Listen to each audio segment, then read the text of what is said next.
Universiteti i Shkodrës Luiq Gurakuqi ka organizuar këtë hënë ceremoninë e dhënies së titullit akademik Doktor Honoris Causa për profesor Lucia Nadin, një veprimtari akademike dhe kulturore në ndër të një prej studiuesve më të rëndësishëm të historisë dhe kulturës shqiptare. Gjatë ceremonisë u vlerësua kontributi i veçantë i Lucia Nadin. Kontributi i saj shtrihet përtej kornizave strikte akademike, duke marrë shpeshherë edhe dimensionet publike, kulturore dhe ato diplomatike, me një impakt të drejt për drejt në rikthimin, rivlerësimin dhe afirmimin e trashëgimisë historike dhe qytetare shqiptare në kontekstin evropian. Fakti që profesor Lucia Nadin është shpallur qytetare nderi e Shkodrës që prej vitit 2010, përbën një dëshmi simbolike, por njëkohësisht domethënëse dhe institucionale të vlerësimit që qyteti i Shkodrës dhe komuniteti i tij kanë bërë veprës dhe përkushtimit të saj.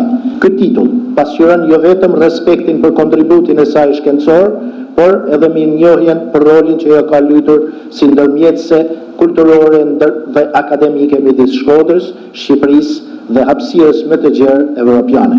Lucia Nadin është një nga figurat më të rëndësishme të kërkimit arkivor, një pranin shqiptar në Republikën e Venecias gjatë shekujve 15-16. Përmes punës së saj shumë vjeçare në Arkivin Shtetëror të Venecias dhe në arkiva të tjera italiane, ajo ka zbuluar dhe analizuar një korpus të gjerë dokumentesh që kanë pasuruar ndjeshëm historiografinë shqiptare, duke ofruar burime dhe interpretime të reja të mbështetura në dokumentacion të drejtë për drejtë. Kontributi i saj është thelbësor në ndriçimin e periudhës së paskënderbot dhe migrimeve shqiptare drejt Italisë, duke vendosur historinë shqiptare në një kontekst mesdhetar dhe europian.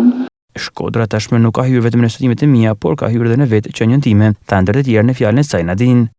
Tutta la mia gratitudine all'università.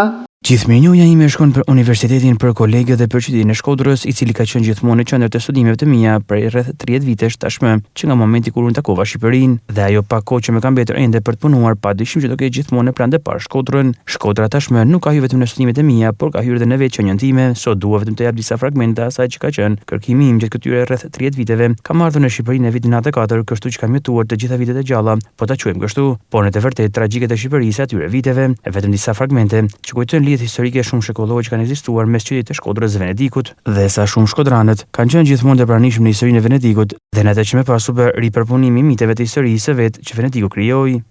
Ky vlerësim u akordua me propozimin e Departamentit të Historisë dhe Qendrës së Studimeve Albanologjike pas miratimit nga Senati Akademik i Universitetit dhe pëlqimit e Ministrisë së Arsimit.